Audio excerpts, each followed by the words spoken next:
Facebook over here and Periscope over here. Good to see you tonight. Let's see if I can get this straight. Okay, I think that's okay. All right. Well, I hope you guys have had an amazing evening. Hey there, Felicia. Good to see you. So I had a question. Who is your child's ride or die? You know, in this world, our children look up to many people. Oh, they look up to athletes. They look up to movie stars. They look up to rappers. They just think they are the best thing, old folk would say, since sliced bread. They're in the media. They may be in their school. There are people who they really believe are their ride or die. And just for you guys who are wondering what that means, when I use that term, I'm just talking about someone who's going to be with them no matter what. And many times they think that the person who is going to fulfill that role is one of their friends or someone they look up to. But the truth of the matter is, you are actually your child's ride or die. And you already know that. But they don't. I had an opportunity to help my sister out about a month ago. She ended up in the hospital very, very sick. Sick to the point that when I walked into the ICU, she was unconscious and had tubes going down her throat. She didn't know anything that was going on. She doesn't even really even remember that time. And I had to step into that hospital and I had to advocate for her. I had to decide on what we were going to do and what we weren't going to do. I had to try to figure out what was really best for her because she had not a clue about what was going on. And I remember when I experienced that, it just reminded me of when we are advocates for our children. Sometimes they don't have a clue what is going on. They don't know about the dangers that are all around them. The people they think are their friends are actually not their friends. And that we have to push through. We have to be able to be advocates on their behalf. Some of us may be quiet, or we might like peace and we don't like conflict. But when it comes to our child, if we have to step up in that school because there's some things that are out of order, then we just need to ask God to help us, to give us the boldness to do it, because we are their ride or die. And there are things that maybe the administration has told you can't happen, but you know they need to happen, that you have to begin to get a strategy for how you step into that school as your child's ride or die, because they need you as an advocate. Even though they could be totally unconscious, like my sister was, and did not know what was going on, only knowing that help was needed. But you were the one that knew it. The other thing was, when we were in the hospital, she had a serious illness, and she ended up having 5 to 7 surgeries in about 10 days. It was unbelievable. I mean, she was such a trooper. But we began to realize that the longer you stay in the hospital, the more chances there are for errors. And, you have people that are human beings and they're dealing with you. And we started seeing some stuff going down that was not right. And so I had to begin to say, okay, now how do we fix this? And so we decided that we were going to call a patient advocate. We had been asking about something really important all day long. So it's like 4 o'clock now, still no answer. And so I start talking, okay, listen, we need to call the patient advocate. Where's the phone number? And within 3 minutes, 3 people came into the room and managed and took care of what we needed. Because I was willing to speak up. I was willing to say, we're going to take this to the next level. We're not going to accept what is being said. Okay, I'm not a doctor, but I do know what's right. and this needs to get fixed. And literally within 5 minutes, 3 people were in that room, and they handled those things that needed to be taken care of, because I was willing to go to the next level. I was willing to be my child's ride or die, or my sister's in this case. And that's what we need to be for our children. There are things that are going on in their school, hear me, that you need to know about. You have to advocate for them. You need to be stepping up in that school when nobody knows you're coming. And you need to be checking to make sure that people that are supposed to be taking care of your children are doing just that. We're in a new day, guys.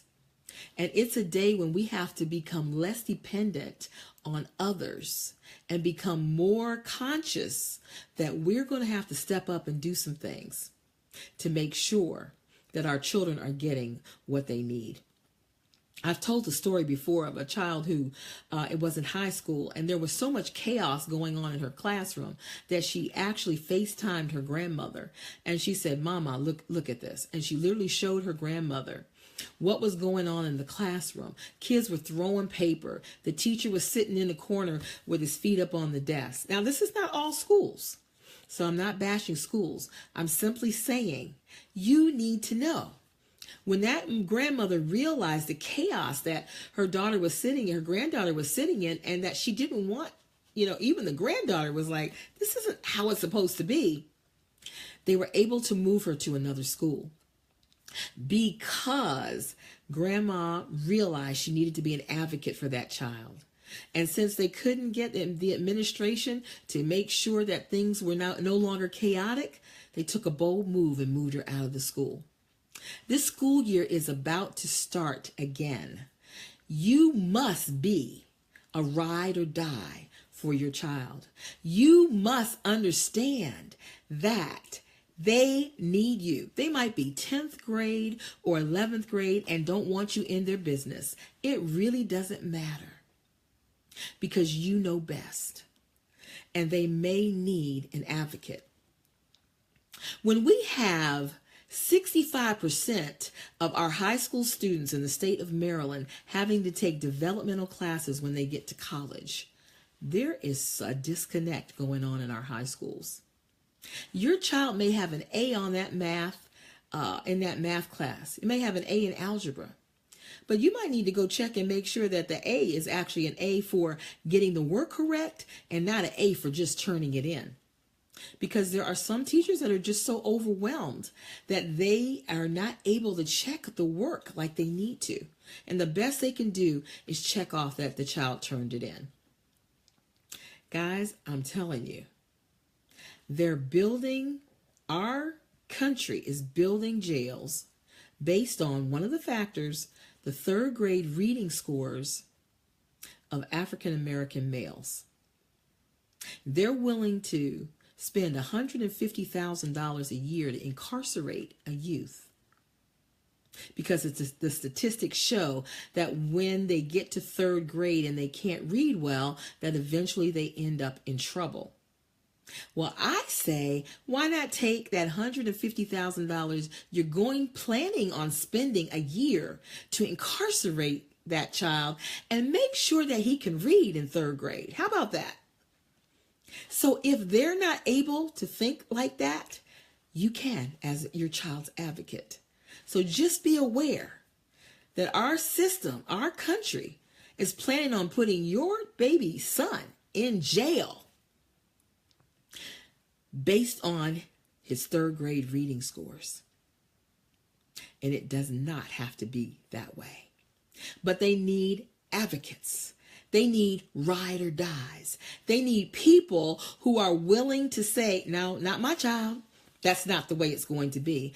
If I have to get another job, if I have to move to another state, if I have to, and whatever you need to fill in there, so that I can be fully aware and conscious of what is going on with my child in the school, that's what I'm going to do. Because in the end, I am the only one that they have. Thanks for the hearts.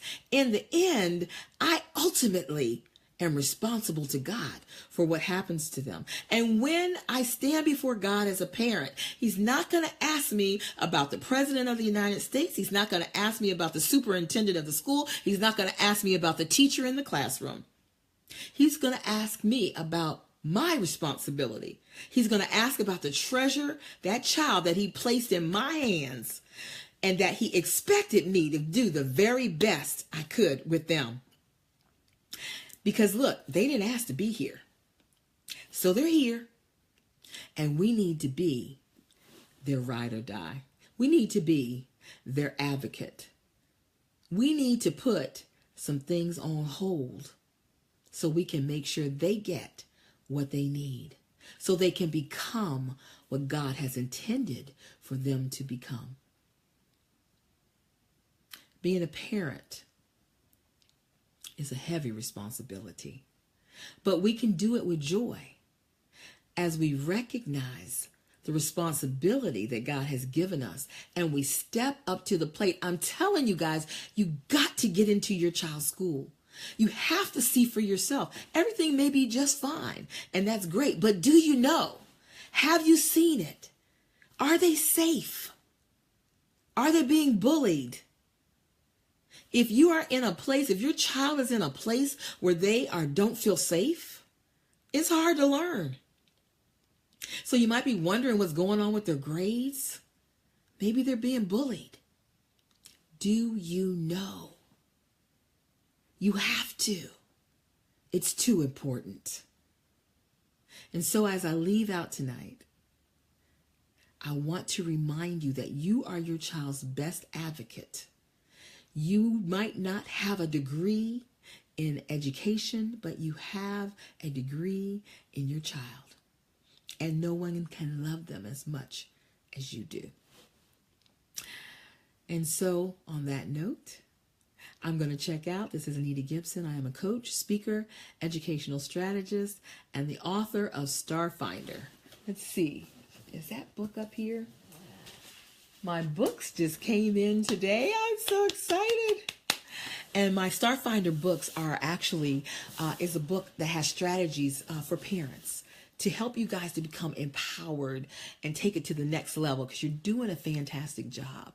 But I just give you some more tools to help you to take your child, to help them to win in their academics and in life. And so I'll be talking to you more about the book later. Thanks for the hearts.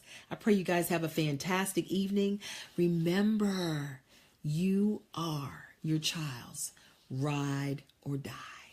Whether they know it or not, what you do or don't do will make a difference in their lives. All right, guys, I love you. Good night.